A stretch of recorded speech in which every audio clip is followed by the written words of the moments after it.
ये भोगों की मांग करने वाले कभी भगवान से प्रेम की चाह नहीं कर सकते, सामर्थ्य नहीं। इसलिए भक्त से पूज्य बाबा कह रहे हैं, प्रेम मार्ग में यदि आपको जाना है तो किसी तुच्छ विषय की मांग भगवान से मत कर लेना, नहीं उसी में तुम रुक जाओगे, आगे नहीं बढ़ पाओगे। हर समय जब तुम भगवान को समर्पित अपने जीवन को कर दियो तो खुद जिम्मेवारी लेते हैं, तुमको चिंता किस बात की है। शास्त्र और आचार्यों का सिद्धांत ही भगवान की प्राप्ति कराता है, मनमानी आचरण नहीं। जो अपने मनमुखी चाल से चलता, वो कितना भी बढ़िया साधन कर ले, वो भोगों की इच्छा को काट नहीं सकता। ये ध्यान देना, शास्त्र और आचार्यों के सिद्धांत से जो चलता है वही भगवत प्राप्त होता है। कोई मनमानी आचरण करके चाहे जितना अच्छा साधन बना के चले, भोगों की इच्छा को नहीं काट सकता। फिर भगवत प्राप्ति कैसे हो जाएगी, फिर परम शांति कैसे प्राप्त हो जाएगी जब भोगों की इच्छा नहीं काट पाएगा।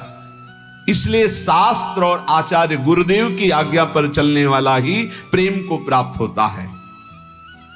भगवान में कोई इच्छा स्वयं नहीं है, प्रेमी की इच्छा ही जाकर के भगवान में इच्छा प्रकट करती, खेलने की, भोग आरोगने की। जैसी भक्त इच्छा करता है, भावे मोहि जोई सोई सोई करें प्यारे।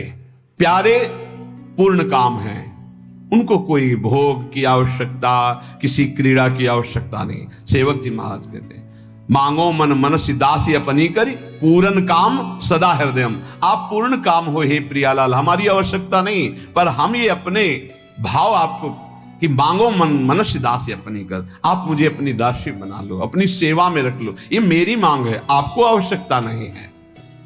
भगवान में भूख नहीं है, भगवान में इच्छा नहीं है, चाह नहीं है। भक्त की इच्छा, भक्त का भाव, भक्त की इच्छा भगवान में भूख पैदा करता है। ये ऐसी प्रेम की बात। प्रभु रो रहे हैं यशोदा मैया का दुग्ध पान करने, ओ मेरा लाला पालने से उठाती पवा रही है। ये भाव, भाव का भूखा वात्सल्य भाव, तो भगवान वैसी लीला कर रहे हैं। जो अपने इष्ट में आसक्त है वही भक्त है। इष्ट के अतिरिक्त जहां कहीं भी आसक्ति है वही दुर्गति का कारण बन जाएगी। एक हिरन के बच्चे में आसक्ति हुई तो अगला जन्म हिरन का। एक एक शब्द बहुत अमूल्य है। यदि आपने केवल प्रभु में आसक्ति कर ली तो आपको अब प्रभु को बुलाना नहीं पड़ेगा, वो आपके सामने ही रहेंगे हर समय। निरंतर प्रभु आपके सानिध्य में रहेंगे। छिन छिन विहरत संग, छिन छिन निरखत प्रेम भर। यहां पूज्यपाद उड़िया बाबा जी कह रहे हैं, जिनकी कहीं आसक्ति नहीं है प्रभु के सिवा, उनको कभी ये मांगना नहीं पड़ता कि प्रभु आप हमें दर्शन दे दो। हर समय उनके नेत्रों के सामने प्रभु बने रहते हैं। जब तक अपने पास बुद्धि रहती है तब तक ऐसी स्थिति नहीं आती। जब अपनी बुद्धि प्रभु में समर्पित हो जाती है, जब तक अहंकार रहता है तब तक ऐसा नहीं होता। जब अपना अहंकार प्रभु में समर्पित हो जाता है तब ये भगवद अर्पण केवल मुंह की बात नहीं है, बहुत ऊंची स्थिति है। अहंकार समर्पित हुआ तो अब देह में रोग हो गया तो शिकायत क्यों? अब तो देह आपने अर्पित कर दी प्रभु को। अपमान हो रहा तो आप दुखी क्यों? निंदा हो रही तो दुखी क्यों? क्योंकि आपने तो अपना जीवन प्रभु को अर्पित कर दिया है। इसलिए वो महान उपासक जो अहंकार और आसक्ति प्रभु के चरणों में समर्पित कर दिए हैं, सौंदर्य, अद्भुत सौंदर्य प्रभु का, अद्भुत आनंद प्रभु का, अद्भुत सुख प्रभु का उनके हृदय में प्रकट होता है। फिर उनको कोई चाह, कोई आवश्यकता, किसी से अपना संबंध, ये चाह ही नहीं रह जाती। यदि आप गुरु प्रदत्त नियम से भजन करेंगे तो निश्चित आपको प्रेम की प्राप्ति हो जाएगी। गुरु प्रदत्त भजन में सामर्थ्य है प्रेम प्रदान करने की। बार बार महापुरुषों के श्रीमुख से बात निकल रही। यदि ऐसा नहीं तो लय, विक्षेप और विघ्न ये आपके निवृत्त नहीं हो सकते। ये बात,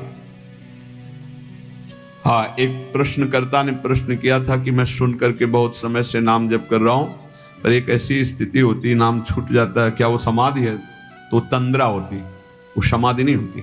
समाधि जो होती है वो जागृत, स्वप्न और सुषुप्ति तीनों से परे होती है। होती गाढ़ अवस्था है, पर वो जागृत अवस्था में होती, वो निद्रा की तरह नहीं होती। यदि गुरु प्रदत्त नियम नहीं है, ये बहुत कीमती शब्द है अगर साधक पकड़े, गुरु प्रदत्त नियम नहीं है, मनमानी आचरण है भजन का ही, तो वो लय विक्षेप और विघ्नों से युक्त रहेगा। लय नींद में डूब जाना, विक्षेप विषयों का बार बार आक्रमण होना, और विघ्न विषयों में फिसल जाना। और गुरु प्रदत्त नियम में चलने वाला लय विक्षेप और इन विघ्नों को परास्त कर देता है। जब प्रेम का प्रादुर्भाव होता है तो ये भाव प्रकट होने लगते हैं। कभी शरीर में कंप आने लगता है, जैसे सर्दी में शरीर कांपता है, तो गर्मी में शरीर कांपने लगेगा। प्रकटित प्रेम प्रकाशम सकल जंतु शिशिरी कृत चित्तम, एकदम कंपायमान हो, कोशिश भी करे शरीर को रोकने तो कंपायमान होना, वो रोकने की कोशिश करे फिर भी बिना किसी बाहरी दुख या आंतरिक चिंतन के वो अशुभ प्रवाह हो रहा है। जैसे कोई रो रहा होता है तो एक ही उद्देश्य होता है उसका कि यार कोई दुख है ऐसा, लेकिन प्रेमी जनों का और दुख सुख से संबंध नहीं होता, वो आनंद में प्रभु के संबंध से अशुभ प्रवाह होता है। दुख में तो कभी आंसू आ ही नहीं सकते, पीड़ा में कभी आंसू नहीं आ सकते, संसारी के भगवत चिंतन में कभी आंसू नहीं आ सकते, और भगवत भक्त के कभी पीड़ा में आंसू नहीं आ सकते। ये पहचान है, उसके आंसू गिरेंगे तो भगवत भाव में ही गिरेंगे, पीड़ा में नहीं गिरेंगे। कंप होना, अश्रुप प्रवाह होना और पुलकायमान होना, रोम रोम एकदम जैसे कटहल का फल होता है उसमें काटे ना, हाँ, पुलक शरीर पनस फल जैसा। कैसा पुलकायमान शरीर हो जाता है, पनस फल जैसे कटहल के फल के काटे, स्तंभ, एकदम शरीर जो जहां है वहीं रुक गया, उसकी सामर्थ्य नहीं कि वो हाथ उठा सके, पर एकदम जड़ता भाव, ऐसे कहते हैं, जड़ता भाव को प्राप्त हो। बैठा है तो शून्य एकदम मूर्ति जैसा बैठा है, खड़ा है तो मूर्ति जैसा खड़ा है। बड़े महापुरुषों में बात देखी गई, ये दर्शन हुए ऐसे भावों का।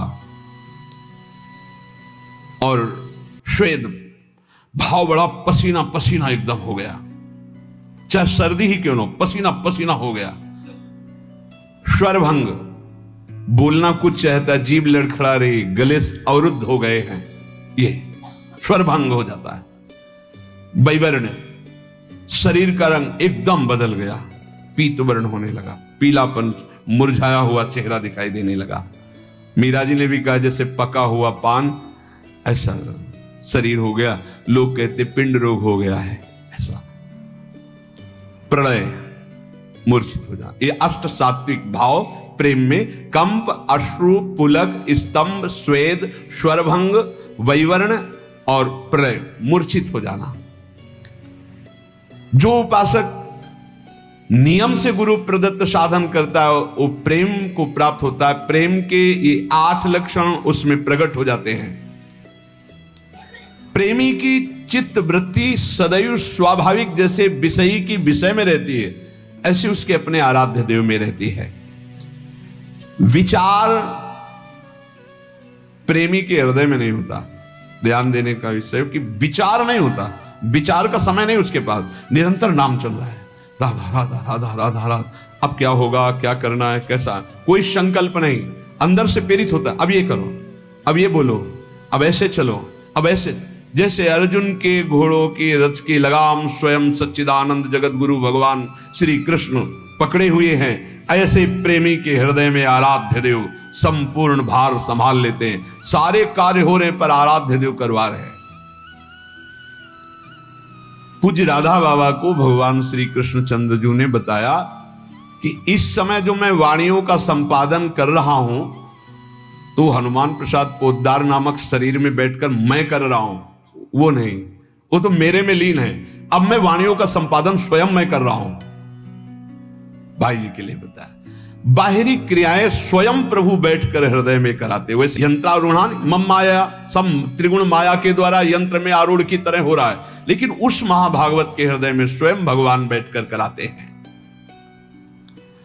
भगवदाकार वृत्ति 2-4 मिनट का ही अभ्यास साधक को प्रारंभ में करना चाहिए। कई बार कहा है कि कभी ऐसी स्थिति हुई आपकी कि आप जागृत हैं, आपको शरीर का भान नहीं, कि आप बैठे हैं जागृत, मंत्राकार वृत्ति चल रही है, या रूप सामने है, या प्रिया प्रीतम की कोई लीला चल रही हो, आपको 2 मिनट 4 मिनट शरीर की शुद्धि नहीं, या आप सेवा में हैं, आपको शुद्धि नहीं, कुछ मिनट शरीर को भूल जाना कभी हुआ है जीवन में?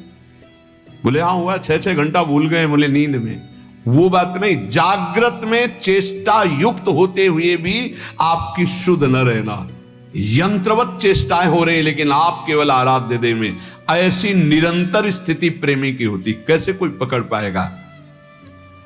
चित्त एक है और वो चित्त चोर प्रभु के रूप में नाम में लग गया है। जैसे गोपियों की दशा थी कि उधो मनन भय 10-20, चलते फिरते उठते बैठते हर समय श्री कृष्णाकार वृत्ति।